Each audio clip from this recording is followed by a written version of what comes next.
হযরত হুসাইন রাদিয়াল্লাহু তাআলা আনহু আবার বললেন, হে ইয়াজিদের লোকেরা শোনো, হে সেনাবাহিনীর প্রধানরা তোমরা শোনো, হে কুফার গভর্নর, হে তোমরা শোনো, আমি আল্লাহর নবীর নাতি, আমি চাই না কোনো যুদ্ধ হোক, আমি চাই না কোনো রণাঙ্গন, চাই না রক্তপাত, চাই না। আমি ইয়াজিদের বিরুদ্ধে লড়াই করতে আসি নাই, আসলে তো আমি মক্কা থেকে কয়েক হাজার মানুষ নিয়ে আসতাম। আমার উদ্দেশ্য লড়াই করা ছিল না, তোমরা আমার সাথে যুদ্ধে যাওয়ার দরকার নাই, আমাকে ছেড়ে দাও, আমাকে হয়তো ইয়াজিদের কাছে যাইতে দাও, অথবা মক্কায় ফিরে যেতে দাও, অথবা তোমরা পাশের কোনো মুসলমান রাষ্ট্রে আমাকে পাঠায় দাও, যুদ্ধের কোনো প্রয়োজন নাই। এই খবর গভর্নর শুইনা ডাক দিয়া কয়, যেহেতু সংসদ ভবনের ভিতরে আবার মিটিং চলতেছে, হুসাইনের এই ব্যাপারটা কেমনে দেখা যায়। তখনকার গভর্নর ডাক দিয়া কয়, যেহেতু হুসাইন চাচ্ছে ইয়াজিদের সঙ্গে দেখা করতে, সমঝোতা চাচ্ছে, কোনো যুদ্ধ চায় না, রণাঙ্গন চায় না, জিহাদের কোনো প্রয়োজন নাই, রক্তক্ষর কোনো যুদ্ধের কোনো প্রয়োজন চায় না, তাহলে হুসাইনকে আমরা ছাইরা দেই, সে হয়তো মক্কায় চলে যাক, অথবা ইয়াজিদের সঙ্গে দেখা করক, অসুবিধা নাই। সেই মিটিং এর ভিতরে একজন লোক ছিল, নাম ছিল সীমার। সীমার ডাক দিয়া কয়, হে গভর্নর, ইয়াজিদের লোক আপনি হয়া কিভাবে হুসাইনের পক্ষে কথা বলতেছেন? যেহেতু আমাদের ফাঁদে হুসাইন ধরা খাইছে, আবার হুসাইনকে যদি হত্যা না করেন, আমাদের ফাঁদ, আমাদের ব্যারিকেড থেকে যদি হুসাইন ছুটতে পারে, যেহেতু আল্লাহর নবীর নাতি, তার সমর্থন অনেক লোক আছে, ওরা কিন্তু আপনাকেও ছাড়বে না, আমাকেও ছাড়বে না। এইভাবে বলার পরে সবাই মিলে কথাবার্তার এক পর্যায়ে সীমার বলল, তাহলে হুসাইনকে হত্যা করা হবে। আব্দুল্লাহ ইবনে ইয়াজিদ ইয়াজিদের বাহিনীর লোক সেখানে পাঠালেন। ওই এলাকার গভর্নর যে ছিল, সে ডাক দিয়া কয়, হে সীমার, তোমার বাহিনীও সেখানে পাঠানো হোক। কয়েক দেশের সেনাবাহিনীর কমান্ডার, পুলিশের কমান্ডার, দলীয় ক্যাডার যারা ছিল, সবাই মিলে হুসাইন রাদিয়াল্লাহু তাআলা আনহুর বাহিনীকে ঘেরাও করে ফেলছে। 3 তারিখে পৌঁছেছেন হযরত হুসাইন রাদিয়াল্লাহু তাআলা আনহু কারবালার ময়দানে। সেখান থেকে, যেখান থেকে সমঝোতা করার কথা ছিল, সেখান থেকে 40 মাইল বা 55 কিলোমিটার সেখানে দূরত্ব যাওয়ার পরে, কয়েকদিন সফর করার পরে, কারবালায় পৌঁছবার পরে ওনাকে এমনভাবে ঘেরাও করা হয়েছে, এমনভাবে ঘেরাও করা হয়েছে, খাবার দাবারের ব্যবস্থাও করা হয় না, পানির বন্দোবস্তও করা হয় না। 50 জনের বা 500 জনের একটা বাহিনী ফুরাত নদীর তীরে দাঁড় করা রাখছে, হুসাইনের বাহিনী যাতে সেখান থেকে পানি পান করতে না পারে। হযরত হুসাইন রাদিয়াল্লাহু তাআলা আনহুর পক্ষেও তো কিছু মানুষ ছিল। একজন মহিলা ডাক দিয়া কয়, তুমি আমার একমাত্র সন্তান। সেই মহিলার একটাই সন্তান, 17 দিন বা 19 দিন আগে সে বিবাহ করেছে, মাত্র 17 দিনের বিবি ঘরে আছে। এমন নওজোয়ান যুবকের উদ্দেশ্যে মা ডাক দিয়া কয়, এ সন্তান, আল্লাহর নবীর নাতি, আহলে বাইতের সদস্য, আল্লাহর নবীর নাতি, যার ব্যাপারে আল্লাহর হাবিব বলেছেন, সাইয়্যিদা শাবাবি আহলিল জান্নাহ, জান্নাতের যুবকদের সরদার, এই হুসাইন কারবালার ময়দানে যুদ্ধে লিপ্ত। হুসাইনকে ওরা মেরে ফেলবে। আমি চাই হাসরের কঠিন ময়দানে শহীদের মা হিসেবে যেন আল্লাহর কাঠ গড়ায় দাঁড়াইতে পারি, শহীদের মা হিসেবে যেন আল্লাহ আমাকে জান্নাতে সম্মানিত করে। হ্যাঁ সন্তান, তুমি যাও, হুসাইনের পক্ষে যুদ্ধে নামিয়া যাও।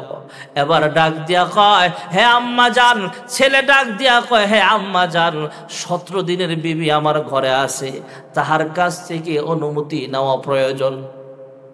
মা আর ছেলে বিবির কাছে গেল, যা বলে, হ্যাঁ বিবি, আমার মা চাচ্ছে হাসরের ময়দানে শহীদের মা হিসেবে দাঁড়াতে। আমি হুসাইনের পক্ষে যুদ্ধ করতে যাইতে চাই, তোমার অনুমতি চাই, তুমি কি বলো? বিবি ডাক দিয়া বলে, আমার একটা শর্ত হলো, আপনি যুদ্ধের ময়দানে যান, তবে জান্নাতে আমাকে ছাড়া যাওয়া যাবে না। সুবহানাল্লাহ, আর জোরে কও। এই নওজোয়ান যুবকটার মা সহ হযরত হুসাইনের সঙ্গে দেখা কইরা বললেন, এই শর্ত দিয়েছেন ওনার স্ত্রী, আমি আপনার পক্ষে যুদ্ধ করতে চাই। সেই নওজোয়ান যুবক সেই যুদ্ধে শহীদ হয়েছেন। যুদ্ধ করতে করতে হোসেনের পক্ষে তলোয়ারি চালাইতে চালাইতে যুদ্ধ করতে করতে শহীদ হয়েছেন। হুসাইনও সেদিন দোয়া করেছিলেন, আয় আল্লাহ, এই জান্নাতি মানুষ, এই যুবক আমার পক্ষে যুদ্ধ করতে চাচ্ছে, সে ভালো করে জানে এই যুদ্ধে এই লোকটাও শহীদ হয়ে যাবে। কারণ গোটা ইয়াজিদের বাহিনী তো বেশি, এখানে মুসলমানের সংখ্যা মাত্র 72 জন বা 82 জন, আর হাজার হাজার বাহিনী হলো ইয়াজিদের বাহিনী। এদের অস্ত্র শস্ত্র সজ্জিত, এদের সামনে যুদ্ধ করা মানে মৃত্যুর দিকে ধাবিত হওয়া, মৃত্যুর কাতারে মৃত্যুর শহীদের লিস্টিতে নাম লিপিবদ্ধ করা। আমি নাম লিখাইলাম। হযরত হুসাইন ডাক দিয়া কয়, আয় আল্লাহ, এর স্ত্রীর দোয়াটা আপনি কবুল করে নিয়েন। এর দোয়াটাও আল্লাহ এমন ভাবে কবুল করেছেন, এই শহীদের লাশ তাবুতে আনতেছে, এদিক দিয়ে সংবাদ চলে আসছে সেই যুবক শহীদের স্ত্রী ঘরের ভিতরে ইন্তেকাল হয়ে গেছে। যেরকম সুবহানাল্লাহ। এদিক দিয়ে জামাইও শহীদ হয়েছে, স্বামী যুদ্ধের ময়দানে শহীদ। আল্লাহ তাআলা আজরাইলকে হুকুম করে দিয়েছে, আজরাইল তার বিবিটাকেও জান কবজ করে ফেলো, আমি আল্লাহ দুজনকে একসাথে জান্নাত দেব। সুবহানাল্লাহ বলেন। হযরত হুসাইনের আরো কিছু অলৌকিক ঘটনা সেখানে ঘটেছে ভাইয়ারা আমার। হাজার হাজার বাহিনী হুসাইন একাই যুদ্ধ করতেছিলেন ফুরাত নদীর তীরে। হযরত হুসাইন বাহিনী পাঠালেন। বাহিনী পাঠাইবার পর ওই 500 লোকের সাথে যুদ্ধ কইরা ফুরাত নদী থেকে পানি নিয়ে আসছে এক বাহিনী। হুসাইনের বাহিনী পানি আনছে, এক পর্যায়ে পানিও শেষ হয়ে গেছে। সীমার আরো লোক মোতায়েন করলেন। যুদ্ধ চলতেছে। আস্তে আস্তে আস্তে আস্তে 10ই মুহররম চলে আসছে। ফজরের নামাজের সময় অনেকেই হুসাইনের পিছনে নামাজও পড়েছে, ওরা জানেও না কার বিরুদ্ধে যুদ্ধ করতে আসছে। ভাইরা আমার, হযরত হুসাইন রাদিয়াল্লাহু তাআলা আনহু ওনার সন্তান বিবি বাচ্চাদেরকে নিয়ে সেখানে অবস্থান করতেছেন। অস্ত্র শস্ত্র নাই, খাবার দাবার নাই, পানির ব্যবস্থাও নাই। হযরত হুসাইন সেখানে ডাক দিয়া কয়, আল্লাহর কাছে দোয়া করে, আয় আল্লাহ, যেই নবীর উসিলায়, যেই নবীর খাতিরে আপনি ফুরাত নদীর পানি বানিয়েছেন, ফুরাত নদী বানাইছেন, সেই নবীর নাতি আজকে পানি নাই, পানির ব্যবস্থা নাই। ওরা আমার জন্য পানিটাকে বয়কট করেছে, বন্ধ করে দিয়েছে। একজন বাহিনী, ইয়াজিদের সেনাবাহিনীর লোক সামনে আইসা ডাক দিয়া কয়, হ্যাঁ হুসাইন, ফুরাত নদীর পানির জোয়ার অনেক বেশি, পানি টলমল করতেছে, যাকে পানি দেওয়া হচ্ছে না পানি পিপাসায় কাতরাচ্ছে। এমন পানি পিপাসায় কাতরাচ্ছে, মানুষটার সামনে যখন বলবেন এই নাও ঠান্ডা পানি দেখা যায়, তখন তার মনের ভিতরে কষ্ট কমবে নাকি আরো বাড়বে? ভাইরা আমার, বন্ধুরা আবার, হযরত হুসাইন রাদিয়াল্লাহু তাআলা আনহু আল্লাহর কাছে দোয়া করলেন, আল্লাহ, ফুরাত নদীর পানিতে জোয়ার, এটা বইলা আমার মনের ভিতরে আরো কষ্ট দিল এই লোকটা। আল্লাহ তুমি বিচার করো। সঙ্গে সঙ্গে দেখা গেল এই লোকটা পানি পানি তৃষ্ণা বলে চিল্লাচ্ছে, আর তার লোকেরা পিছনে পিছনে পানি নিয়ে দৌড়াচ্ছে। তারপরও আল্লাহর গজবে ধরছে, পানি পিপাসা, পানি পান করার মতো সুযোগ হয় নাই। পানি পিপাসায় কাতরাতে কাতরাইতে এই লোকটা দুনিয়া থেকে বিদায় হয়ে গেছে। আল্লাহর নবীর নাতি হযরত হুসাইনের বদদোয়া সেখানেও কাজে লেগে গেছে। ভাইয়েরা আমার, আরেকটা লোক হুসাইন রাদিয়াল্লাহু তাআলা আনহুকে ক্রিটিসাইজ করছে, ঠাট্টা করছে। এই বইলা হযরত হুসাইন এক জায়গায় বসা, তিনি তলোয়ার নিয়ে হাজার হাজার বাহিনীর সাথে একাই লড়াই করতেছেন। সবাই শহীদ হয়ে গেছে। হুসাইনের ছেলেও মারা গেছে, 3 ছেলে বা 2 ছেলে এরাও মারা গেছে। সাকিনা মেয়েটাও মারা গেছে, ওনার বিবিও মারা গেছে, সবাই শহীদ হয়ে গেছে। হযরত হুসাইনের যুদ্ধে যারা ওনার পাশে দাঁড়ানোর কথা ছিল এরাও শুদ্ধ হয়ে গেছে। ওনার বাহিনী সবাই যুদ্ধে শহীদ হয়ে গেছে। যুদ্ধ আর কেউ নাই, হুসাইন একটা যুদ্ধের কৌশল খাটাইলেন, 3 দিকে আগুন লাগায় দিছে, সামনে থেকে একটা পথ খোলা রাখছে, একজন একজন আসবে আর হোসেন তাকে জাহান্নামে পাঠায়া দিবে। যুদ্ধ চলতেছে, হোসেন পিছনের 3 সাইডে আগুন লাগায় দিছে। এমনই মুহূর্তে একজন বেঈমান তথা সীমারের দলের লোক মুনাফিক আইসা কয়, এ হোসেন, জাহান্নামে যাওয়ার আগে দুনিয়াতে কি আগুন দেখতে যাচ্ছ নাকি? নাউজুবিল্লাহ। কি মনে করেন কথাটা? হযরত হুসাইন কি জাহান্নামী না জান্নাতি? এটার কোনো সন্দেহ আছে নাকি? যেখানে স্পষ্ট হাদিস, সাইয়্যিদা শাবাবি আহলিল জান্নাহ, আমার নাতি হাসান আর হুসাইন জান্নাতের সর্দার, যুবকদের সর্দার, যেখানে স্পষ্ট হাদিস, এটা তো অস্বীকার করার ক্ষমতা আমাদের কারো নাই। বিন্দু মাত্র সন্দেহ করলে তো ঈমানই থাকবে না। এমন সাহাবী, আল্লাহর নবীর আহলে বাইতের লোক, আল্লাহর নবীর নাতি হোসাইনের ব্যাপারে এই লোকটা ক্রিটিসাইজমূলক কথা বলতেছে। কিরে হুসাইন, 3 দিকে আগুন লাগায় দিছো, জাহান্নামে যাওয়ার আগে বুঝি দুনিয়াতে আগুন দেখতেছো নাকি? নাউজুবিল্লাহ। রাসূল আকরাম সাল্লাল্লাহু আলাইহি ওয়াসাল্লামের নাতি হোসাইন রাদিয়াল্লাহু তাআলা আনহু, উনি এখনো মক্কায় আছেন। মুসলিম ইবনে আকিলকে কুফায় পাঠালেন, যারা ওনার কাছে চিঠি লিখেছেন যে, হে হোসাইন, আল্লাহর নবীর নাতি, আপনি চলে আসেন এদিকে, আমরা এখানে লক্ষ লক্ষ মানুষ আপনার ভক্ত। মুয়াবিয়ার ছেলে ইয়াজিদকে আমরা খলিফা হিসাবে মানতে পারি না। আমরা লক্ষ লক্ষ মানুষ আছি। কোন কোন ঐতিহাসিকগণ লিখেন প্রায় 360টা চিঠি আসছে হোসাইনের কাছে যে, হে নবীর নাতি, আপনি চলে আসেন, আপনি চলে আসেন। গত জুমায় বলছিলাম 3 আব্দুল্লাহ, আব্দুল্লাহ ইবনে আব্বাস, আব্দুল্লাহ ইবনে ওমর, আব্দুল্লাহ ইবনে জুবায়ের, এরকম কয়েকজন আব্দুল্লাহ ওনাকে বারবার না করলেন, আপনি যায়েন না। এরকমও বলছেন, হে শহীদ, আপনি মক্কায় যায়েন না। আর মক্কায় গেলেও ওখান থেকে ওই ইয়াজিদের বিরুদ্ধে লড়াই করার জন্য আপনি অন্য কোনো সিদ্ধান্ত নিতে যায়েন না। বর্তমান জামানার লাস্ট মাফ চাওয়া একটা মানুষের কাছে কাকুতি মিনতি করার লাস্ট পর্যায়ে হলো পায়ে ধরা, সরাসরি পায়ে ধরা, অথবা বলা যে, ভাই, তোর 2টা পায়ে ধরি, তুমি এমন কাজ করিও না। তোমার 2টা পায়ে ধরি, আপনার 2টা হাতে ধরি, পায়ে ধরি, তারপরও আপনি এই কাজটা কইরেন না।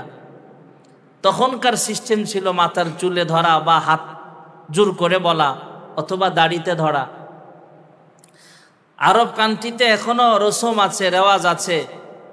কেউ যদি অপরাধও করে ফেলে, যদি আপনি যায় দাড়িতে ধরে ফেলেন, সে আপনাকে আর রাগের কারণে কিচ্ছু বলবে না, এই অপরাধের কারণে।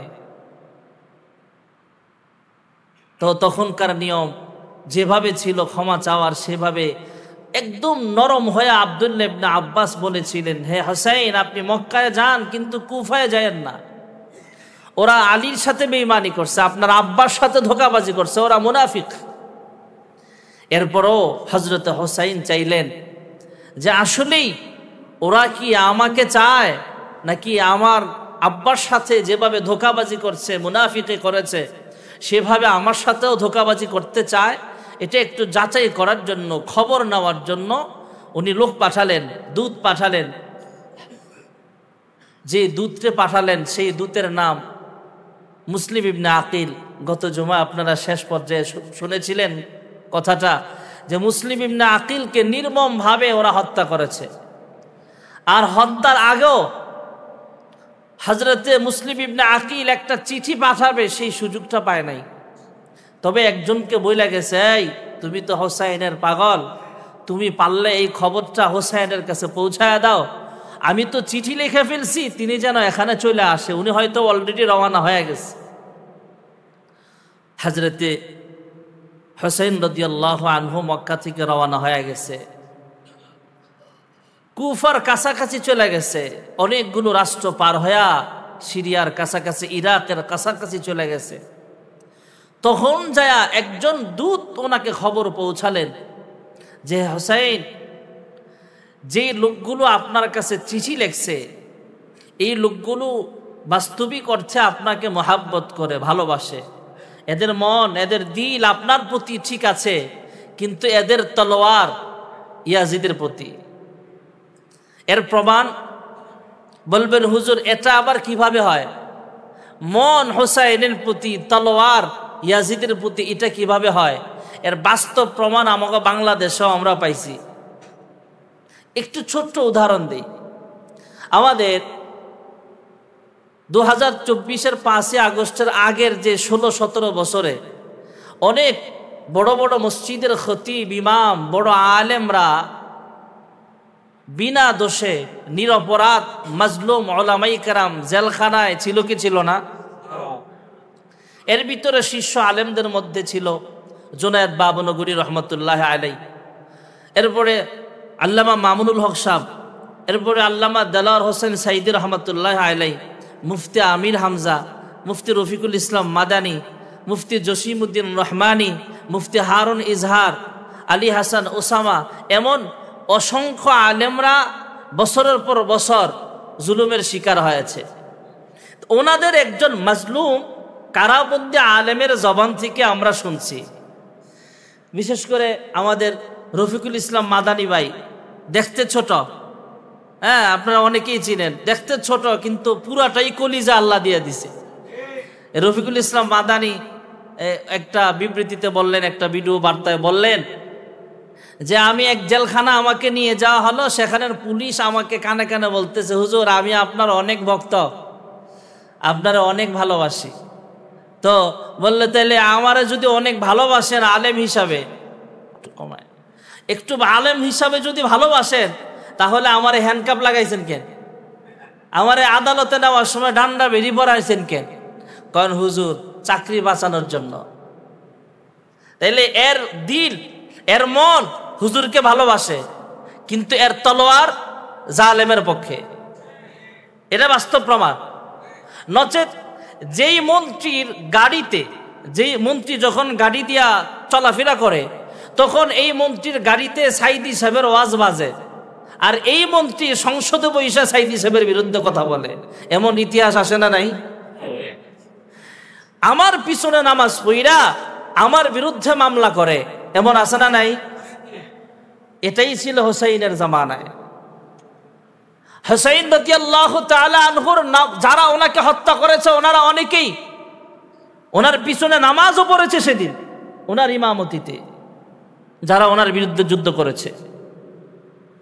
হযরত হুসাইন রাদিয়াল্লাহু তাআলা আনহুর কাছে খবর আসলো যে আপনি, আপনার কাছে চিঠি যারা পাঠাইছে এদের মন আপনার দিকে, তলোয়ার ইয়াজিদের দিকে। যে হুজুর আপনাকে ভালোবাসি, কিন্তু রাষ্ট্রের কোনো কথা বলার ক্ষেত্রে যখন রাষ্ট্রের প্রধান যা বলবে সেটা মানে আপনারা মানি না। এটা হুসাইনের জামানার কমজোর ঈমানওয়ালাদের কাজ ছিল। আমাদের সমাজেও কিছু লোকের কাজ এমন হয়ে গেছিল, বর্তমানেও কিছু লোকের এমন থাকতে পারে। এগুলো চেঞ্জ হওয়া দরকার, আপডেট হওয়া দরকার, তাহলে আমরা শান্তি পাবো। নচেত শান্তির আশা করা কিয়ামত পর্যন্ত বোকামি ছাড়া আর কিছু হবে না। হযরত হুসাইন রাদিয়াল্লাহু তাআলা আনহুকে মন থেকে ভালোবাসতেন, কিন্তু তলোয়ার ছিল, প্রশাসনিক কাজ ছিল, সব ছিল ইয়াজিদের পক্ষে। উনি যখন সব জানতে পারলেন, তারপরে উনি সফর বিরতি দিলেন। ইরাকের কাছাকাছি চলে গেছে। উনি খবর পায়া আরো সামনে আগালেন, আরো খবর পাইলেন, আরেকজন দূত ওনাকে খবর পৌঁছালেন, হ্যাঁ হুসাইন, আপনি যে দূত পাঠাইছিলেন মুসলিম ইবনে আকিল, মুসলিম ইবনে আকিল তার দুটা ছেলে, একজনের নাম মুহাম্মদ, আরেকটা ছেলের নাম ইব্রাহিম, এই দুই ছেলে সহ তাকে নির্মমভাবে শহীদ করা হয়েছে। এই খবর পায়া হযরত হুসাইন রাদিয়াল্লাহু তাআলা আনহু বললেন, আমরা আর সামনে যাব না। আমি বুঝতে পেরেছি আমি সামনে গিয়ে কোনো ফায়দা হবে না। যে লোকগুলো আমার পক্ষে চিঠি লিখেছে, আমার কাছে দাবি জানিয়েছে, এই লোকগুলো বেশি সুবিধার না। হযরত হুসাইন রাদিয়াল্লাহু আনহু অনেকগুলো বাক্য বলেছিলেন, কথাবার্তা বলেছিলেন সেদিন। এগুলো আবার আমাদের আল্লামা ইকবাল রহমাতুল্লাহ আলাই, ভারতবর্ষের একজন কবি ছিলেন, সাহিত্যিক ছিলেন, তিনি কবিতা আকারে উনি নাত বানিয়েছিলেন। মুঝে কুফা ওয়ালো মুসাফির ন সমঝো, मैं आया नहीं हो बुलाया गया हूँ, मैं रोया नहीं हो रुलाया गया हूँ। হযরত হুসাইন রাদিয়াল্লাহু তাআলা আনহু সেদিন বলেছিলেন, হে কুফাবাসী, আমি কিন্তু তোমাদের কাছে আসতে চাই না, আমাকে আনা হয়েছে। তোমরা একটা দুইটা চিঠি নয়, 360টা প্রায় চিঠি তোমরা পাঠিয়েছ। হ্যাঁ হুসাইন, আপনি আল্লাহর নবীর নাতি, আল্লাহর হাবিবের নাতি হাসান আর হুসাইন, সাইয়্যিদা শাবাবি আহলিল জান্নাহ, আপনারা জান্নাতের যুবকদের সর্দারের মধ্যে একজন হলো হুসাইন। হ্যাঁ হুসাইন, আমরা মুআবিয়ার ছেলে ইয়াজিদকে শাসন চাই না, এর খলিফা হিসাবে মানতে চাই না। এখানে কয়েক লক্ষ মানুষ আছে যারা আপনার ভক্ত, আপনি চলে আসেন, প্রয়োজনে ইয়াজিদের বিরুদ্ধে আমরা লড়াইয়ের ময়দানে নামতে রাজি আছি, শহীদ হতে রাজি আছি, তারপরও আপনাকে আমরা খলিফা হিসেবে চাই। আল্লাহর নবীর নাতি হুসাইন জীবিত থাকতে ইয়াজিদকে আমরা খলিফা হিসেবে চাই না। হুসাইন সেদিন বলেছিল, আমাকে তোমরা বারবার চিঠি পাঠাইলা, আবার তোমাদের দেশেই আমি যেই দূত পাঠিয়েছিলাম মুসলিম ইবনে আকিল, তাকে নির্মম ভাবে হত্যা করলা। মুঝে কুফা ওয়ালো মুসাফির ন সমঝো, मैं आया नहीं हो बुलाया गया हो, मैं रोया नहीं हो रुलाया गया हो। সেদিন মুসলিম ইবনে আকিলের কথা শুই না হুসাইন কাঁদছেন। হুসাইনের বাহিনীতে মুসলিম ইবনে আকিলের 2-4 জন ভাইও ছিল, আপন ভাই। হযরত হুসাইন জানায়া দিলেন, চলো আমরা আর কুফায় ঢুকবো না, আমরা রিটার্ন ব্যাক কইরা আমরা অন্য দেশে চলে যাব, অথবা মক্কায় চলে যাব। মুসলিম ইবনে আকিলের আপন ভাই যারা হুসাইনের সঙ্গে ছিলেন, ওরা ডাক দিয়া কয়, হে আল্লাহর নবীর নাতি হুসাইন, আপনি চলিয়া যান, আপনার পরিবার সহ অসুবিধা নাই, তবে আমাদের ভাইকে যেহেতু কুফার মুনাফিকরা হত্যা করে ফেলেছে, আমরা ভাইয়ের হত্যার প্রতিশোধ না নিয়ে বাড়ি ফিরতে চাই না। আমাদের ভাতিজা মুহাম্মদ, আমাদের ভাতিজা ইব্রাহিম সহ মুসলিম ইবনে আকিলকে তারা হত্যা করেছে, সেই হত্যাকারীদের বিরুদ্ধে আমরা যুদ্ধ করতে চাই। এবার হুসাইনও তাদের পক্ষপাতিত্ব করে ডাক দিয়া কয়, তোমরা যেহেতু মুসলিম ইবনে আকিলের হত্যার প্রতিশোধ নিতে চাও, আর মুসলিম ইবনে আকিল তো আমারই চাচাতো ভাই, আমি তো তাকে দূত হিসাবে কুফায় পাঠিয়েছিলাম, চলো চলো আমি হুসাইন সহ সেই হত্যাকারীদের বিরুদ্ধে যুদ্ধ ঘোষণা করলাম। জোরে কোন সুবহানাল্লাহ। মুসলিম ইবনে আকিলের আপন ভাই তো সাথে, ভাই বড় ধন, রক্তের বাঁধন, যদিও পৃথক হয় নারীর কারণ। ভাই বড় ধন, রক্তের বাঁধন, যদিও পৃথক হয় বিভিন্ন কারণ। আপন ভাই, ওদের রক্ত গরম হয়ে গেছে, আমার ভাইকে ওরা শহীদ করেছে, আমরা শহীদ হব। আমার ভাই ভাতিজারা যে পথে গেছে প্রয়োজনে সেই পথে আমরা জান্নাতে যাব, তারপর বাড়ি ফিরতে চাই না। হুসাইন বললেন, ঠিক আছে, আমিও তোমাদের সঙ্গে রাজি আছি। চললেন, কুফার পথে রওনা হয়ে গেলে, কাছাকাছি চলে গেছে তো। হযরত হুসাইন রওনা হয়েছেন জিলহজ মাসের 3 তারিখ, তিনি কারবালায় পৌঁছেছেন মুহররমের 3 তারিখ, প্রায় 1 মাস লম্বা সফর।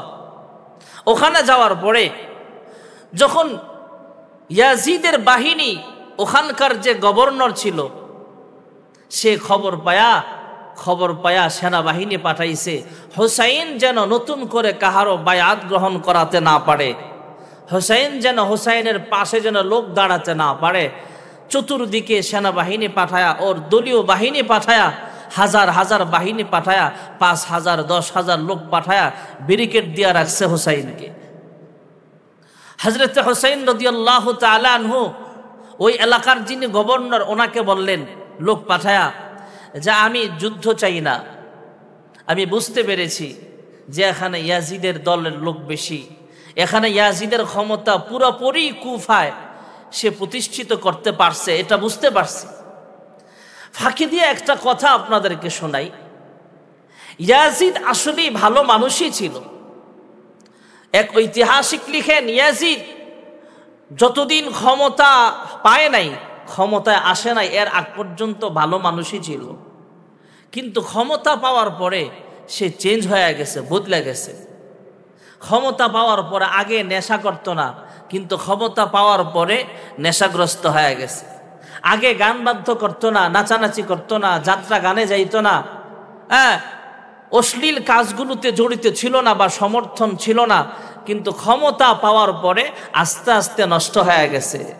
আমাদের সমাজের অনেক মানুষ এমন আছে, নির্বাচনের আগে মাদ্রাসায় যায়, নির্বাচনের আগে ওই শাহজালাল রহমতুল্লাহের মাজারে যায় মান্নত করে, যদিও জায়েজ নাই, কিন্তু সেখানে যায় শাহজালালের নামে দোয়া চায়, শাহপরানের নামে দোয়া চায়, আমানত শাহর নামে দোয়া চায়, শাহ মাখতুমের নামে দোয়া চায়, 60 গম্বুজে যায়, সেখানে যায় দোয়া চায়, বিভিন্ন মাজারে মন্দিরে, হিন্দু হলে মন্দিরেও যায়, আবার বড় বড় আলেমদের কাছ থেকে যায় দোয়াও চায়, নামাজও পড়ে, শুক্রবার জুমার দিনেও নামাজ পড়ে, এমনও নামাজ পড়ে।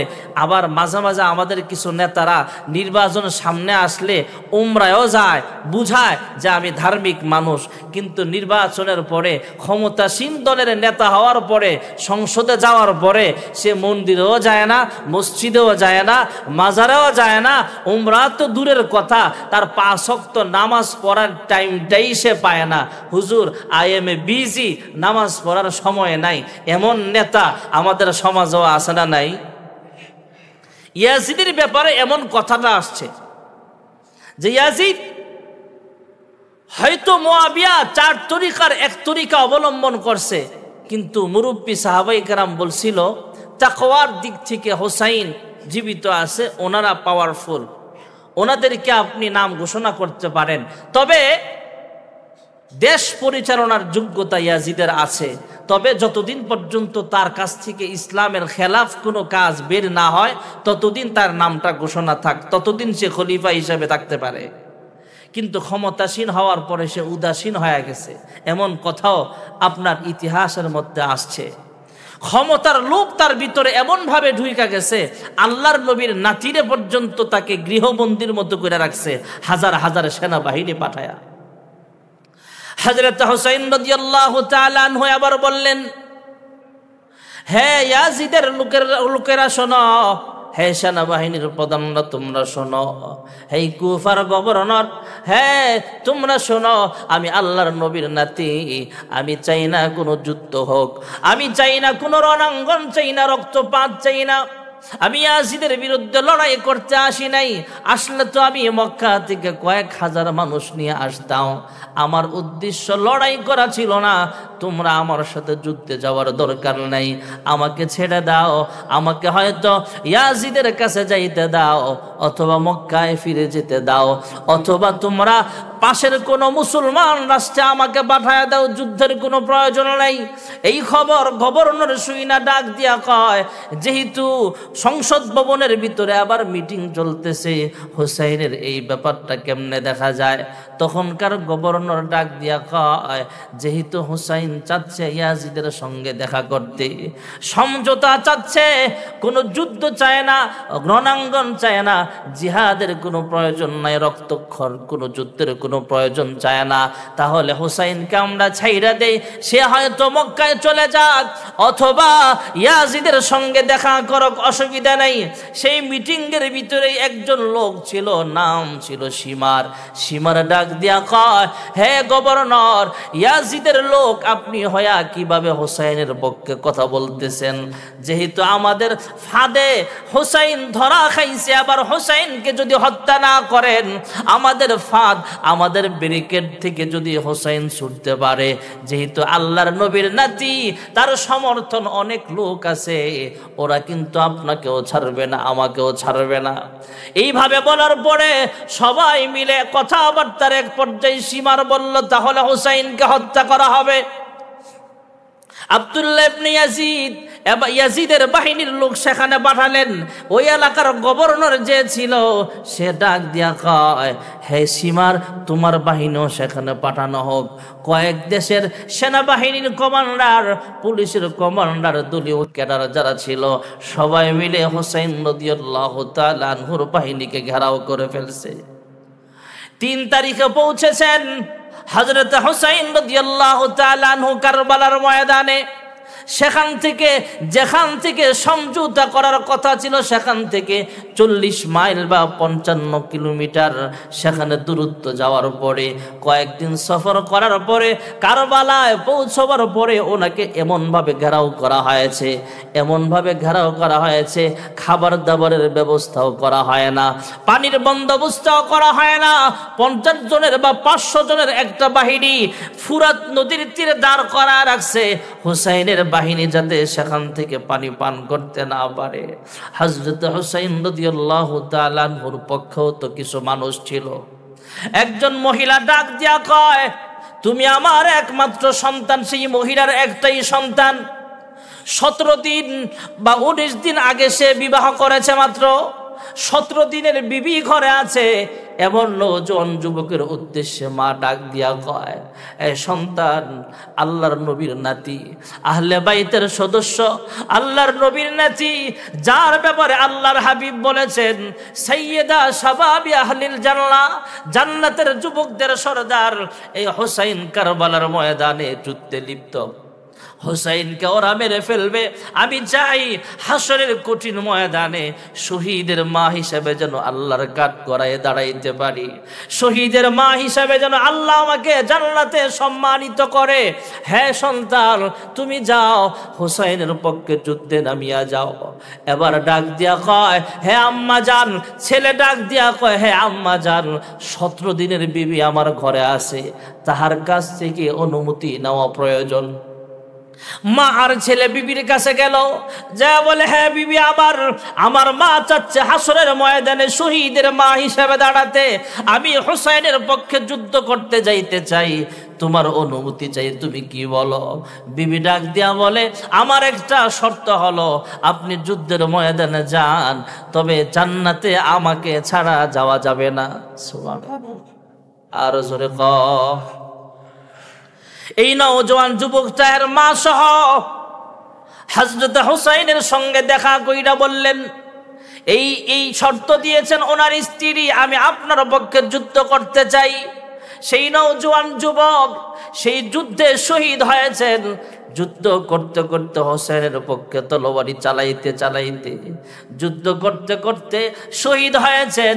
হুসাইনও সেদিন দোয়া করেছিলেন, আয় আল্লাহ, এই জান্নাতি মানুষ, এই যুবক আমার পক্ষে যুদ্ধ করতে চাচ্ছে, সে ভালো করে জানে এই যুদ্ধে এই লোকটাও শহীদ হয়ে যাবে। কারণ গোটা ইয়াজিদের বাহিনী তো বেশি, এখানে মুসলমানের সংখ্যা মাত্র 72 জন বা 82 জন, আর হাজার হাজার বাহিনী হলো ইয়াজিদের বাহিনী। এদের অস্ত্র শস্ত্র সজ্জিত, এদের সামনে যুদ্ধ করা মানে মৃত্যুর দিকে ধাবিত হওয়া, মৃত্যুর কাতারে, মৃত্যুর শহীদের লিস্টিতে নাম লিপিবদ্ধ করা। আমি নাম লিখাইলাম। হযরত হুসাইন ডাক দিয়া কয়, আয় আল্লাহ, এর স্ত্রীর দোয়াটা আপনি কবুল করে নিয়েন। এর দোয়াটাও আল্লাহ এমন ভাবে কবুল করেছেন, এই শহীদের লাশ তাবুতে আনতেছে, এদিক দিয়ে সংবাদ চলে আসছে সেই যুবক শহীদের স্ত্রী ঘরের ভিতরে ইন্তেকাল হয়ে গেছে। যেরকম সুবহানাল্লাহ। এদিক দিয়ে জামাইও শহীদ হয়েছে, স্বামী যুদ্ধের ময়দানে শহীদ। আল্লাহ তাআলা আজরাইলকে হুকুম করে দিছে, আজরাইল তার বিবিটাকেও জান কবজ করে ফেলো, আমি আল্লাহ দুজনকে একসাথে জান্নাত দেব। সুবহানাল্লাহ বলেন। হযরত হুসাইনের আরো কিছু অলৌকিক ঘটনা সেখানে ঘটেছে ভাইয়ারা আমার। হাজার হাজার বাহিনী হুসাইন একাই যুদ্ধ করতেছিলেন ফুরাত নদীর তীরে। হযরত হুসাইন বাহিনী পাঠালেন।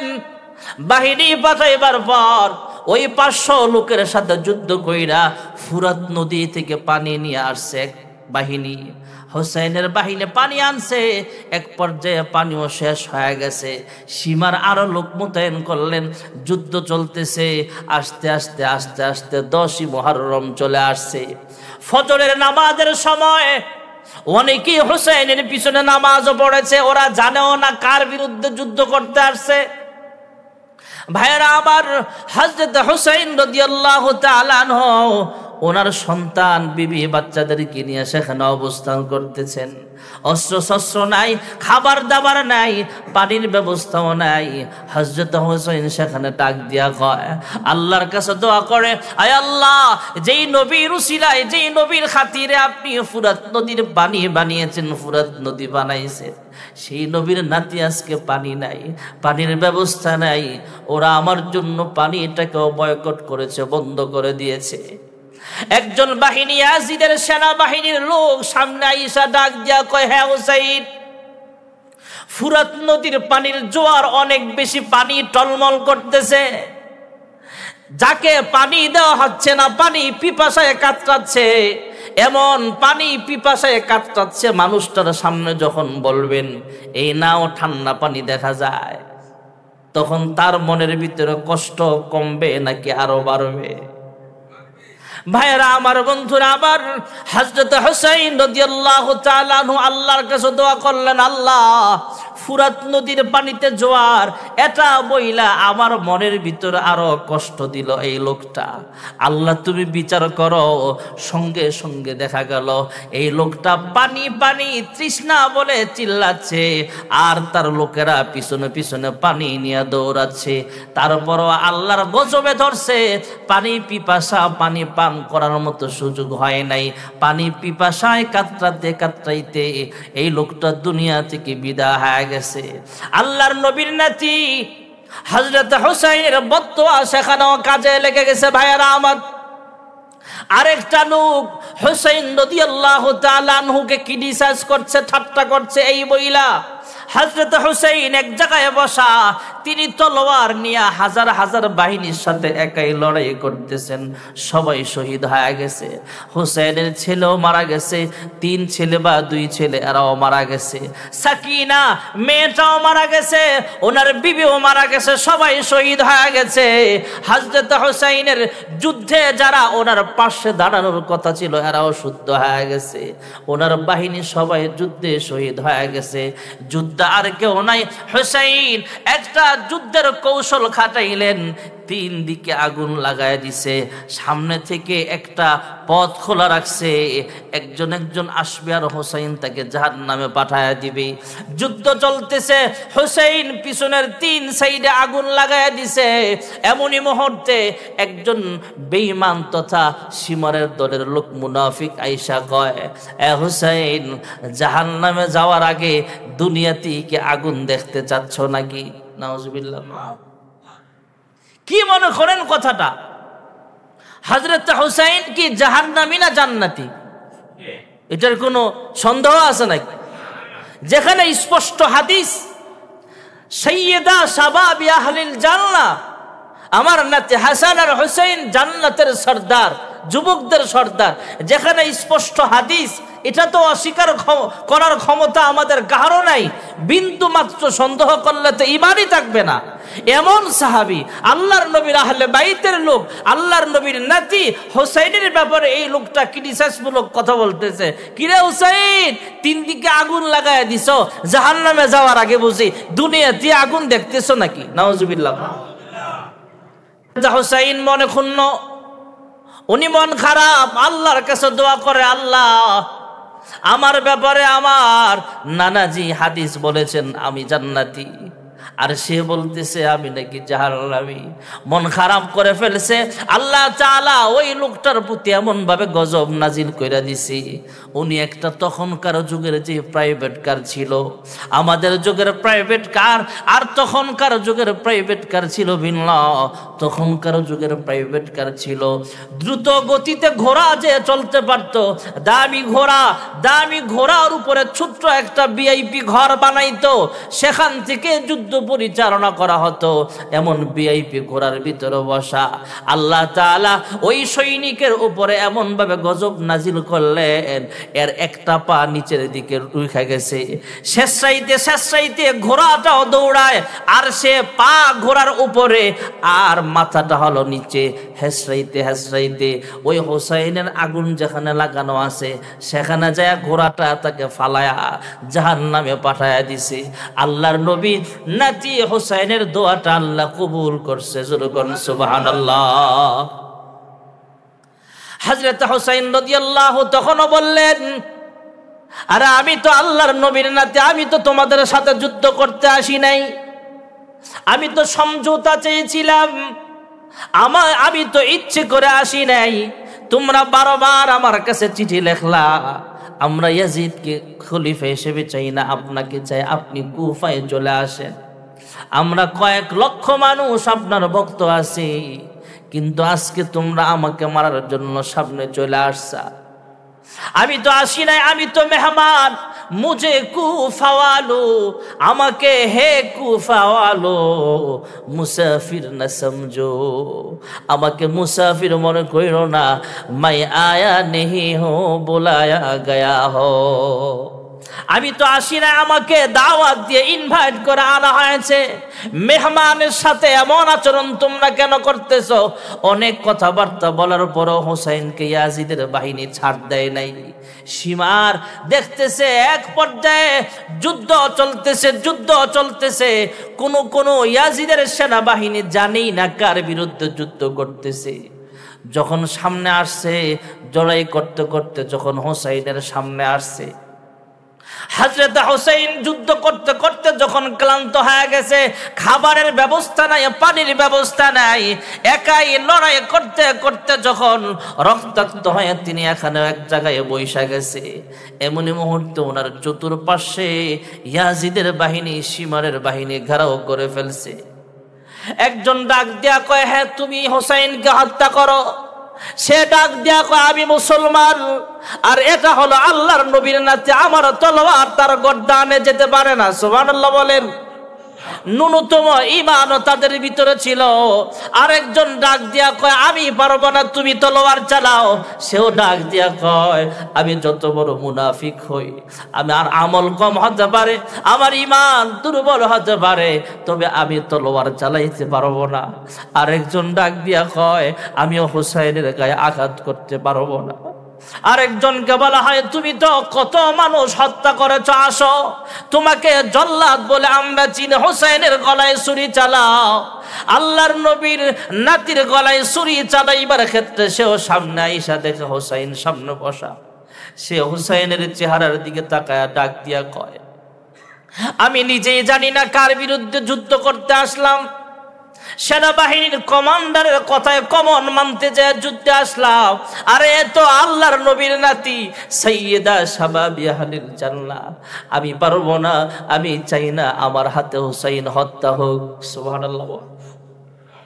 এবার সীমার সামনে আইসা কয়, তোরা সর, হোসেনকে ছাড় দেওয়া যাবে না। সীমার এবং সীমারের সাথে আরেকটা জল্লাদ ছিল, দুজন সামনে আইসা সবাইকে সাইড করায়া ওরা আইসা হোসেন রাদিয়াল্লাহু তাআলা গলায় ছুরি চালায়া দিছে। গুরু যেমন জবে করে তলোয়ার দিয়া দেহ থেকে কেল্লাটা আলাদা করে দিছে। আল্লাহর নবীর নাতি হোসেন জান্নাতবাসী হয়ে গেছে। এভাবে সে এবার সামনে বাড়ছে।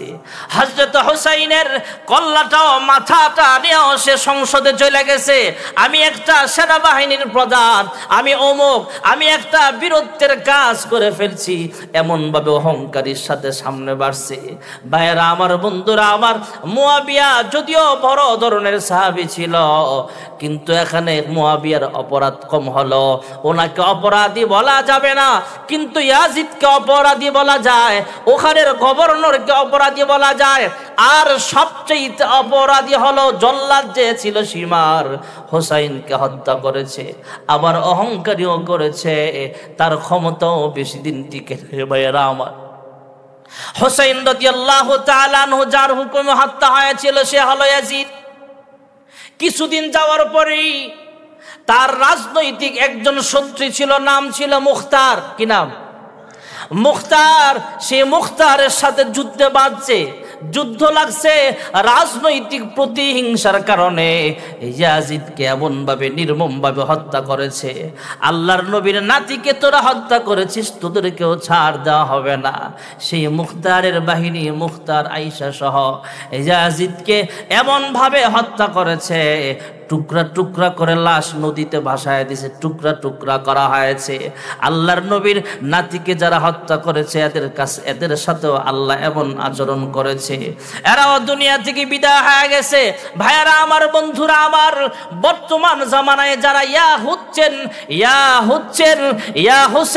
ইয়া হুসাইন বলে শরীরে আঘাত করে মাতম করেছে, এবার এরা যেভাবে বিলাপ করে, এই লোকগুলো আসলে হুসাইনের পক্ষে যোদ্ধা ছিল না। এরা হুসাইনের কাছে চিঠি লেখছে, আপনি কুফায় আসেন। কুফায় যাওয়ার পরে ওনার পাশে ওরা দাঁড়ায় নাই, যুদ্ধের সময় ওরা ছিল না। যখন খবর পাইছে হুসাইন হত্যা হয়েছে, ওরা পলায়ন করেছে, ওরা হুসাইনের পাশে দাঁড়ায় নাই। সেই মুনাফিকের গোষ্ঠীরা এখনো জিন্দা আছে। সেই গোষ্ঠীর লোকেরা যখন ইয়াজিদকে হত্যা করা হয়েছে, মুখতার যখন ইয়াজিদকে হত্যা করে টুকরা টুকরা করে ফেলেছে লাশ, ইয়াজিদের আর কোনো ক্ষমতা নাই, তখন ওরা মিছিল বের কইরা সামনে আসছে। মুসলমানদের কাছে তাদের গ্রহণযোগ্যতা বাড়াইবার জন্য এরা এবার মাতম করতেছে, ইয়া হুসাইন, ইয়া হুসাইন, ইয়া হুসাইন বইলা জিকির করতেছে, মিছিল করতেছে। মিছিল কইরা বুঝায় দেয় আসলে আমরা হুসাইনের দলের লোক। আসলেই কি ওরা হুসাইনের দলের লোক নাকি মুনাফিক? বর্তমান যুগও আছে ইয়া হচ্ছেন বলে। আসলেই ইতিহাস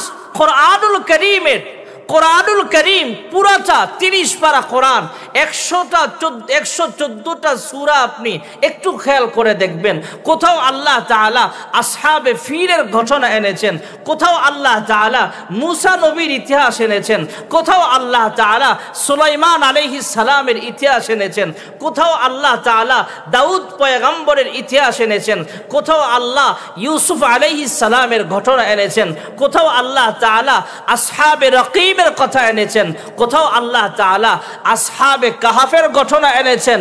এমন ঘটনাগুলো আল্লাহ তাআলা কোরআনে এনেছেন আমাদের শিক্ষার জন্য। প্রত্যেকটা ঘটনার পিছনে এক একটা শিক্ষণীয় কথা আছে না নাই? বর্তমান জামানায় যদি আমরা মিলাই, বর্তমানেও মুনাফিক আমাদের সমাজে আছে না নাই? আমাদের মতো মানুষ, আমাদের মতো আলেম, কিন্তু দেখা গেল তার কার্যক্রমে মুনাফিকে পাওয়া যায়, নেফাকে পাওয়া যায়। আমাদের বাংলাদেশে এমন পাওয়া গেছে যে মসজিদে ইমামতি করতেছে বছরের পর বছর, আমরা খোঁজ নিয়ে দেখলাম পরবর্তীতে তার কাজ, তার কথাবার্তায় আশপাশের ইমামদের যখন সন্দেহ হলো, তখন যাচাই করে দেখা গেল সে কোনো মুসলমান না, সে একজন ইহুদি। এমন ঘটনা আমাদের দেশে আছে না নাই? আমাদের বাংলাদেশে, যেখানে মুসলমান বেশি, যেখানে মুসলমান রাষ্ট্র বলা যায়, যেখানে 92% বলেন 96% মুসলমানের রাষ্ট্রে মসজিদের ইমামতি করতেছে বছরের পর বছর একজন ইহুদি হুজুর সাইজা। তার মানে এমন মুনাফিক বর্তমানেও আছে। আমাদের বাংলাদেশে হয়তো কম, ভারতে পাওয়া যায়, আর বিভিন্ন রাষ্ট্রে অনেক এমন আছে। আমি একদিন আমাদের ছাত্র জামানায় একটা মুজাকারায় অংশগ্রহণ করলাম।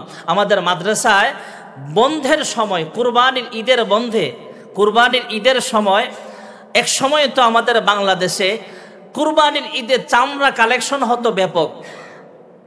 এখন তো চামড়া সিন্ডিকেটের কারণে চামড়ার দাম একদম কম, এমনও তো দেখা গেছে একটা চামড়া যে গরুগুলো 3 লাখ 4 লাখ 5 লাখ টাকা দিয়ে কিনা জবে করে কুরবানি দেয়, এই গরুর চামড়াগুলো 4,000 5,000 6,000 টাকা দামেও মূল্য বিক্রি হতো। এমন সময় গেছে না নাই? আর এখন তখনকার জুতার দাম কম আছিল, চামড়ার জুতার দাম কম, কিন্তু চামড়ার দাম বেশি ছিল। আর এখন সিন্ডিকেট এমন পর্যায়ে চলে গেছে, জুতার দাম অনেক বেশি, চামড়ার জুতার দাম, কিন্তু চামড়ার দাম কম। ওরা এরকম করে ফেলছে। যাই হোক, ওটা কথা না। কুরবানির আগে আমরা বড়রা, যারা বড় মোটামুটি নাহবিমির পড়ে, হেদায়েতুন্নহু পড়ে, মোটামুটি বালেগ হয়েছে বা করিবুল বুলুগ হয়েছে, এমন ছাত্রগুলোকে মাদ্রাসায় রাইখে দিত। কুরবানির আগে ছুটি দেওয়া হতো না, বলা হতো তোমরা কুরবানির দিন কালেকশন করা লাগবে। যারা দাওরায়ে হাদিস পড়তো, মেশকাত পড়তো, উমুমুল হাদিস পড়তো, এদেরকে বলা হতো যে তোমরা নিজেরা কুরবানির জবে করবা, চামড়া কালেকশন করবা, তোমাদের সাথে এই ছোটগুলোরে দিয়ে দিলাম। আমি যখন জামিয়া শরিয়া মালিবাগে পড়ি, 2003 বা 4 সালে হবে, তো বাংলাদেশের ভিতরে সবচাইতে কঠিন একটা মাদ্রাসা ছিল মালিবাগ মাদ্রাসা। যারা মাদ্রাসা সম্পর্কে জানে তখনকার জামানায়, ওরা ভালো করে জানে, ঢাকার ভিতরে সবচাইতে কঠোরতা, এবং ছাত্ররা ভালো ভালো ছাত্র সেখানে, স্ট্যান্ড করা ছাত্ররা সেখানে ভর্তি হতো। তখনকার সময়ে মালিবাগ মাদ্রাসা ছিল জামিয়া শরিয়া, ওটা বাজারের পাশে মালিবাগ বড় মাদ্রাসায়, ওখানে আমি পড়ি। তো মগবাজার এলাকায় আমার দায়িত্ব ছিল, আমি একজন লিডার বানায় দিছে, আমরা ছোট যারা ছিলাম কয়েকজনকে সাথে দিয়ে দিছে। ওখানে দেখতাম কুরবানির জবে করতো ওনারা, ছাত্ররা জবে করতো, মসজিদের ইমাম জবে করতো, যেখানে সেখানে ছাত্ররা যাইতো না, ওটা না। কিন্তু যেখানে যেখানে আমরা কালেকশন করতাম, তো কালেকশন করার জন্য কুরবানির ছুটি তো আর পাইতাম না, কুরবানির দিন বা কুরবানির পরের দিন ছুটি পাইতাম। তো কুরবানির আগের যে 4-5 দিন সময় আমরা চিঠি বিলাইতাম, বা বিভিন্ন জায়গায় আপনার কুরবানির পশুর চামড়া মাদ্রাসায় দান করেন, এই পোস্টারগুলো লাগাইতাম, চিঠি বিলাইতাম। এক সময় খুব মজাদার সময় ছিল আমাদের ছাত্র জমানায়। তো এগুলো যখন করতাম, এই সময়টাতে আমরা প্রতিযোগিতার ব্যবস্থা করতাম মালিবাগ মাদ্রাসায়, বিভিন্ন বড় বড় মাদ্রাসায় এগুলো হতো, ছোটোখাটো মাদ্রাসায় হয়, এখনো হয়। তো প্রতিযোগিতা আমরা বিভিন্ন মুজাকারা হতো, বিভিন্ন কথাবার্তা হতো। এই হোসাইন রাদিয়াল্লাহু আনহুর ঘটনা নিয়েও ওখানে কথা হতো, মুসলমানদের ইতিহাস নিয়েও কথা হতো, মুজাকারা হতো। তো ওখানে মাঝে মাঝে অভিনয়ের মাধ্যমেও দেখানো হতো যে গজল গাইতো মুজিকু ফাওয়ালু মুসাফির না সমঝু, যে ছাত্রদের কণ্ঠ ভালো, ওরাও সেখানে কথাগুলো বলতো। হযরতে হোসাইন রাদিয়াল্লাহু তাআলা আনহু থেকে ঘটনা থেকে আসল ঘটনাটা আমরা অনেক বক্তারাই কিন্তু বলে না। আমাদের বিভিন্ন ভিতরে অনেক কথা, যেগুলো ওই যে সাদিয়ানি বাহিনী বলেন, এরপরে কাদিয়ানিরা বলেন, শিয়ারা বলেন, হযরতে ইয়া হাচ্চন ইয়া হচ্ছেন বলে বলে যারা জিকির করে, মাতম করে, এই বাহিনীরা যত ঘটনা রটাইছে, এগুলো নিয়া আমরা মজা করার জন্য ওয়াজের ভিতরে ঢুকায়া দেয় আমাদের সমাজে। এবং আমাদের ইসলামিক ফাউন্ডেশনের পক্ষ থেকেও হুসাইনের ঘটনা যেগুলো লেখা আছে, এখানেও অনেক মিথ্যাচার করা আছে। কারণ হুসাইনের ঘটনা, কারবালার ইতিহাস যদি আপনি জানেন, আল্লামা অলিপুরের কাছ থেকে শুনবেন। কারবালার ইতিহাস যদি আপনি জানতে চান, মুফতি আরিফ বিন হাবিবের কাছে শুনবেন, এদের কাছে জিজ্ঞেস করবেন, বা মাহমুদুল হাসান সাহেবের কাছে জিজ্ঞেস করবেন। পার্সোনাল কোনো প্রশ্ন থাকলে আমাদের ইমাম সাহেবের কাছেও পার্সোনাল জিজ্ঞেস করতে পারেন, হুজুর জেনে মোতালা করে আপনাকে জানায় দিবে। বেহুদা সাহাবাই কেরামদেরকে দোষারোপ করবেন না। অনেকে মুআবিয়াকে কাফের বলে গালি দেয়, আলীকে মুনাফিক বলে গালি দেয়, মুআবিয়ার দলের লোক আলীকে খারাপ বলে, আলীর দলের লোক মুআবিয়াকে গালি দেয়। এমন বর্তমান সমাজেও কিছু কিছু লোক এমন আছে। তা আমরা যখন ছাত্র জমানায় মুজাকারা করতাম, ছাত্র জমানায় যখন আমরা প্রতিযোগিতা করতাম, তখন একটা ছোট্ট কথা আপনাকে 1 মিনিটে শোনায় দিই। আমাদের পুরা বিশ্বে আমাদের আল্লামা তকি ওসমানী সাহেব রহমাতুল্লাহ আলাইহি একটা দেশে গেলেন, একটা সফরে গেলেন, একটা এলাকায় সফরে যায়, ওনার ছাত্ররা আছে সেখানে, আফ্রিকার জঙ্গলও মসজিদ মাদ্রাসা আছে, ওখানে ওনার ছাত্ররা আছে। তো ওনার এক ছাত্র কয়েক ঘন্টা ইউরোপ কান্ট্রিতে বা আমেরিকায়, ওরা একটা রাষ্ট্রে ওনার ছাত্ররা আছে, ওই সফরে হুজুরকে বললেন, হুজুর আপনাকে একটা জায়গায় নিয়ে যাব, কিন্তু আপনি কোনো প্রশ্ন করতে পারবেন না। ওই জায়গা থেকে চলে আসার পরে যত জেরা করার প্রশ্ন করার আমাকে কইরেন, আমি সব প্রশ্নের সঠিক জবাব ইনশাআল্লাহ দিয়ে দিব, কিন্তু এই সফরে আমাকে কোনো প্রশ্ন করবেন না, এই শর্তে আপনাকে আমি নিয়ে যেতে পারি। আল্লামা জাস্টিস তুকি ওসমানী দামাত বরাকাতুহুল আলিয়া উনি সঙ্গে গেলেন ছাত্র সঙ্গে সফরে, যাইয়া দেখলেন পাহাড়ের নিচে গিরিপথ। আমাদের দেলোয়ার ভাই ভালো করে জানে, বিভিন্ন দেশে সফর করছে তো। আমাদের সেনাবাহিনী, এরপরে নৌবাহিনী, বিমান বাহিনী, এরপরে পুলিশ বাহিনীর বিভিন্ন গেরিলা বাহিনী আছে ওদের, এবং গিরিপথ আছে, পাহাড়ের ভিতরে ট্রেনিং হয়, পাহাড়ের ভিতরে প্রতিষ্ঠান আছে, ট্রেনিং করার জায়গা আছে। তো ওনাকে পাহাড়ের নিচে, পাহাড়ের গিরিপথ দিয়ে অনেক দূরে নিয়ে গেছে। পাহাড়ের নিচে অনেক দূরে নিয়ে দেখে যে সেখানে একটা মাদ্রাসা, আমাদের যাত্রাবাড়ি মাদ্রাসা, মার্কাজুল হেদায়া যেমন বড় মাদ্রাসা, মেরাজনগর যেমন বড় মাদ্রাসা, এর চেয়ে আরো বড় বিশাল এক মাদ্রাসা, হাজার হাজার ছাত্র সেখানে লেখাপড়া করে। পাগড়ি আছে, টুপি আছে, দাড়ি আছে, জিকির আছে, সব আছে। মুসলমান বুজুর্গরা যা আমল দেয় সব এখানে আছে, আপনি দেখলে বুঝবেনই না এটা মুসলমান না খ্রিস্টান। এই সফর শেষ করে যখন হুজুর রুমে আসছে, তখন ছাত্রকে জিজ্ঞেস করলো, বুঝলাম না, আমার তো শর্ত দিয়া নিছ, কোনো প্রশ্ন করা যাবে না, কেন এই শর্ত দিলা আমাকে? আর ওখানে যায় দেখলাম এত বড় বড় বুজুর্গ বসা, পাগড়ি আছে, টুপি আছে, তসবি আছে, আমল আছে, তাহাজ্জুদ আছে, সকাল বিকাল মালফুজাত আছে, মামুলাত আছে, জিকির আজকার করতেছে, কেন বুঝলাম না? হুজুর এই যে বিশাল মাদ্রাসা দেখলেন, হাজার হাজার ছাত্র দেখলেন, অনেক ওস্তাদ বুজুর্গ দেখলেন, বড় বড় পীর সাহেব, একটাও মুসলমান না। নাউজুবিল্লাহ, একটাও কি না? মুনাফিক তো পরের কথা, মুসলমানই না, মুসলমান না। আল্লামা তুকি ওসমানী দামাত বরকাতুহুল আলিয়া আশ্চর্য হয়ে জিজ্ঞেস করলেন, এটা কিভাবে সম্ভব? হুজুর এখানে যতগুলো লোক আছে, দারোয়ান থেকে নিয়া, গার্ড থেকে নিয়া, ক্যাশিয়ার থেকে নিয়া, শিক্ষক থেকে নিয়া, ছাত্র, বাবুর্চি, ড্রাইভার, যত লোক আছে এর ভিতরে, এবং এই পথে যত পাহারাদার আছে, পুলিশ আছে, সব হলো খ্রিস্টান, একটাও মুসলমান না। তো এরা মুসলমান না, তারপরও দেখলে আমলে মনে হয় বড় বুজুর্গ, বড় পীর সাহেব, থানবী রহমতুল্লাহের খলিফার মতো দেখা যায়, হাকিম আখতার সাহেবের খলিফার মতো দেখা যায়। কেন এরকম কেন? হুজুর জায়গায় জায়গায় ওরা মুসলমানদেরকে ধোঁকা দেওয়ার জন্য ওরা এখানে মুসলমানদের কোরআন হাদিস এলেম পুরা শিখায়া ওরা বিভিন্ন রাষ্ট্রে পাঠায়া ওরা বিভিন্ন জায়গায় যায়, বুজুর্গ সাজে, মসজিদে ইমামতি করে, মুসলমানদের ভিতরে পেশ লাগায়, দ্বন্দ্ব লাগায়, ঝগড়া লাগায়, মুসলমান বেশে, এইগুলো হলো খ্রিস্টান। এমন ষড়যন্ত্র আমাদের বিশ্বে বর্তমানে চলতেছে। নাউজুবিল্লাহ। হযরত হুসাইনকে যারা হত্যা করেছে, আলীকে যারা হত্যা করেছে, ওরা খারাপ করেছে। ইয়াজিদকে আমরা দোষ দিতে পারি, কিন্তু মুয়াবিয়াকে দোষ দিতে পারি না। মুয়াবিয়া সাহাবী ছিলেন, ক্ষমতার দ্বন্দ্বে, ক্ষমতার লোভে ইয়াজিদ হযরত হুসাইনকে হত্যা করতে বলে নাই, বলছে হুসাইনকে অ্যারেস্ট করো, ঘেরাও করো, কিন্তু সীমার একটু বাড়াবাড়ি করে তাকে হত্যা করেছে। জান্নাতি মানুষ হুসাইনের সাথে যারা গাদ্দারি করেছে, বর্তমানেও যারা মুনাফিক আছে, আল্লাহ তাআলা মুসলমানদেরকে খ্রিস্টান মিশনারি সহ এই সমস্ত মুনাফিক যারা আছে, ইয়াজিদের বাহিনী আছে, মুনাফিক গোষ্ঠীরা আছে, এদের কঠিন গভীর সূক্ষ্ম ষড়যন্ত্রগুলো থেকে আমাদের মুসলিম জাতিকে আল্লাহ হেফাজত করেন। সকলে বলে আমিন।